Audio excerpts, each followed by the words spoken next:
All right, we are starting the last assignment that I am going to score. So it's the last assignment before our final assignment. If we go to unit modules, this is where we learn about digital painting. So it's unit 14. Digital painting is all about using a raster program like it's a palette and a canvas.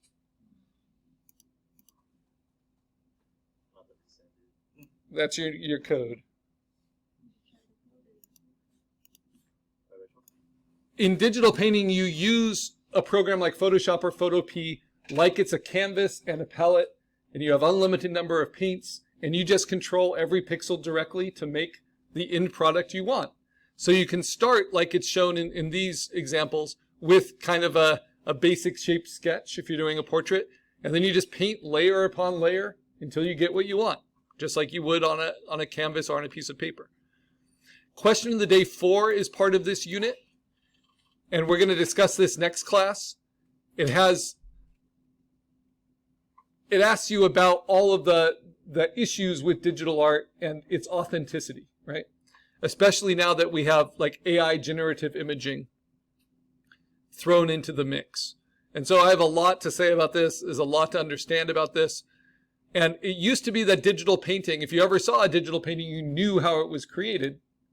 And you could value it if you had an understanding of digital painting. But now we can have images like this raccoon that look exactly like digital painting, because at the end of the day, it's just pixels, but it's created through AI generative technology instead of someone with brushes layering up pixels.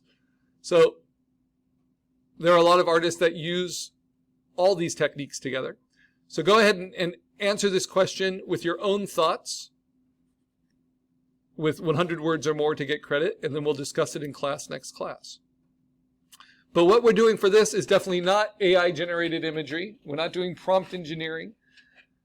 But we might do a little bit of it to get inspiration, for styles, for ways of playing with lighting.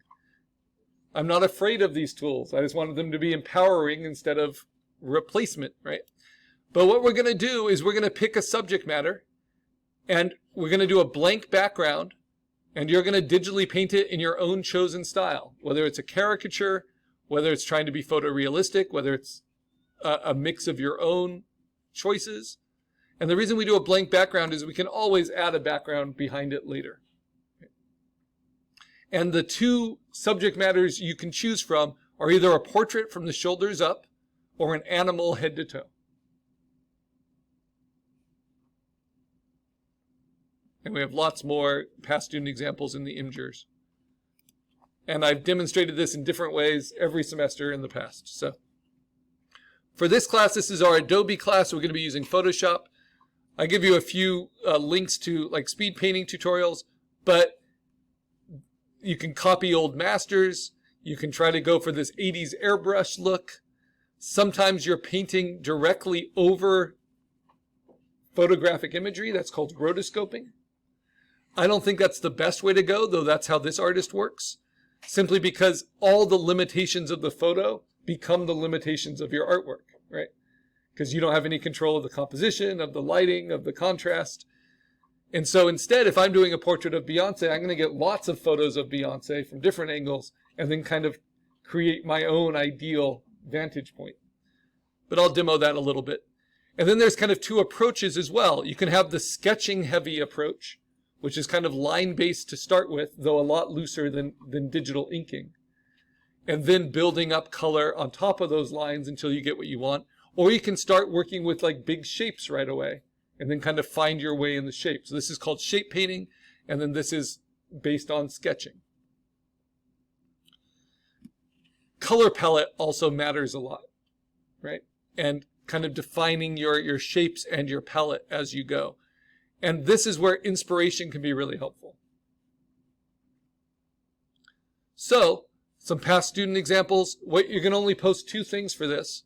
You can always post more, but the 2 things you're required to post is at least 1 photo reference and then your finished painting. So this goes for almost a wax, like heavy, thick painting effect, which is done with a filter called plastic wrap. but it really shows every brush stroke.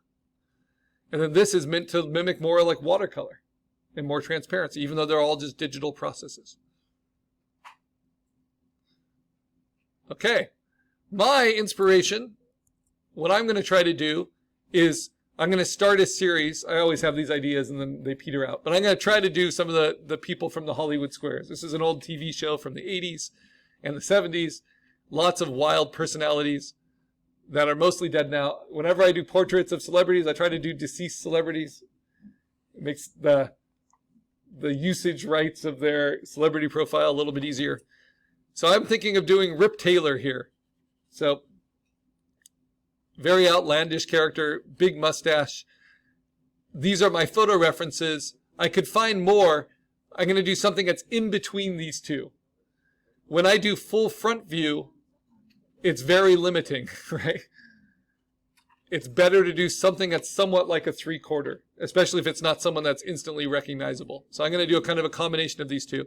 And then the painting style inspirations are from this artist who's an analog artist that I follow on Instagram. I just really like how direct and how aggressive it is. But I could also look at Behance and find digital painters. I think I have a window open with this already. Here we go. And if you just look for digital painters, you'll find Gunter Zimmermann, who Case presented on. Really interesting technique of digital painting. So all I did was search digital painting under the Behance setting. You get all of these different approaches, and they've changed even since this morning, right? So what I want you not to do is to think digital painting immediately means photorealistic. So I have to do Emma Watson photorealistically or like a Renoir painting. You get to do whatever you want. The artist I think is really interesting for Rip Taylor and that kind of personality, very theatrical, very, flamboyant, is this artist. So I just did screen grabs of that from Behance, and I'm going to start my assignment folder. So this is for assignment 7. It's digital painting, and I'm doing Rip Taylor. So I'm going to bring that inspiration in. Right? And so if you want to acknowledge the deadline, you can just immediately post your photo inspiration and then any paint inspirations you have. So that's what I mean by next class, I want you to have photo references and inspiration images, even if they're just color, line art, shapes. So now how do you get started? There's 2 different ways. Because he's such a flamboyant guy, I'm going to start with shape painting. I'm going to be bold. So what I'm going to do is I'm going to open up Photoshop and I'm going to create a new file. And I'm going to immediately start it at the full resolution. So I'm going to go 8 by 10. Actually, I'll go a little bit bigger, 9 by 12. Make sure it's inches, not pixels. And I'm going to do it by 350 pixels per inch, my studio resolution. Because I'm doing a portrait, not an animal, doing from the shoulders up, it makes sense to make it taller than it is wide. So 9 by 12 by 350. As long as it's bigger than 8 by 10 by 300, you're meeting the requirements. Now I'm going to bring my photo reference in directly. Drag and drop it in. And then shrink it into the corner, just like I did for color references for my digital coloring.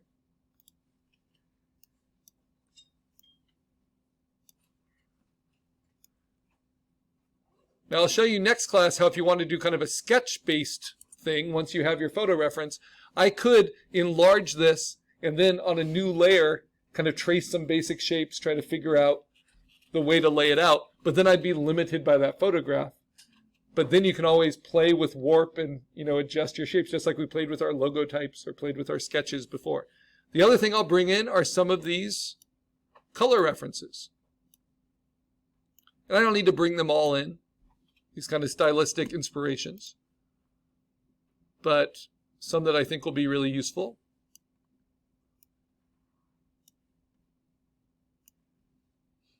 For stealing color or for putting together the kind of brush strokes, the kind of textures. There are digital painters that try to match oil paint. There are ones that try to match spray paint. There are ones that try to match watercolor or crayon or colored pencil. All they are, they're just shapes and colors, right? So you can do whatever you think is helpful. Now I'm just going to spread these out a little bit, and then I'm going to merge them all into one layer. So those are my photos and inspirations. And obviously, when I'm done, I'm going to turn that layer off, right? Instead of having them open in multiple files, by just bringing them right into the Photoshop file, I can steal colors from them, I can generate palettes from them without ever having to leave this program. I'm also making my Photoshop file big, right? As big as possible. And if there's one really good photo reference, sometimes I'll also do this. I'll open this with Photoshop as well, and I'll have them side by side. Then I click on my paint surface and I go to Window, Arrange, and I say 2 up vertical, which will put them side by side. And then I can actually scale it a little bit so I have more on this side, more space to work than on this side. And then you need a tablet. Digital painting is all about a tablet. So if I'm starting with a speed painting, this is what I do. I'm going to lock my inspiration, and I'm going to lock my background so I can't accidentally paint on those layers. Instead, I'm going to paint on something on top, right? This is my paint layer, and I'm going to start with just a speed painting. And I'm going to call it a shape painting because I'm not doing line art. I'm building it up with big shapes with a big brush. Why do I call it a speed shape painting? It's because I want this to be quick and gestural. So within this video, I have 3 minutes left. So in 3 minutes, can I get kind of an impression of what I want? So to do that, I'm just going to use basic brushes to start with. Next class, I'll teach you more about custom brushes. And I'm just going to use a basic hard round pressure brush. Make it big, take its opacity down to about 70, and I know we're at time now. Steal a color, and then I'm just going to block in shapes. The reason I put it at about 70% opacity is because you can see now I get some difference in overlap, right?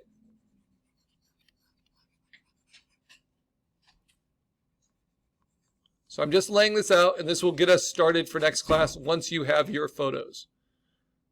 Then I want to get some wild color in there right away.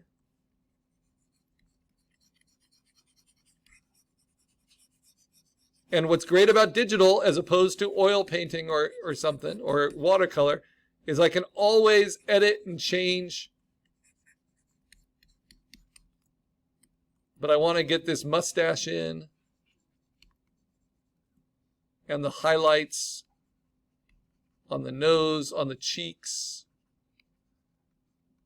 and really just not editing at all. In his ear, and he has these strong sideburns, and this crazy jacket, and just important to put it on its own layer. All right. So this video is going to finish up pretty soon, and what's crazy about speed painting is you just have to have kind of this fierce energy to it. He's got these really strong blue eyes, but it's also about the shadows around the eyes.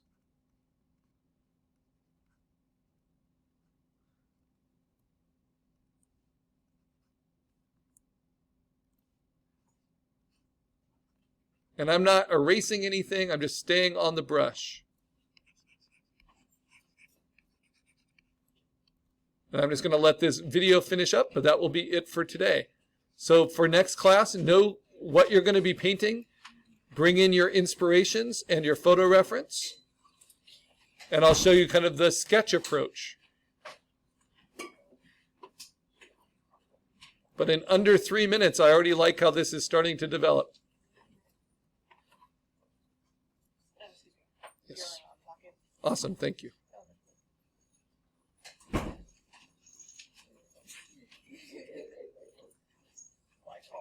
Take care.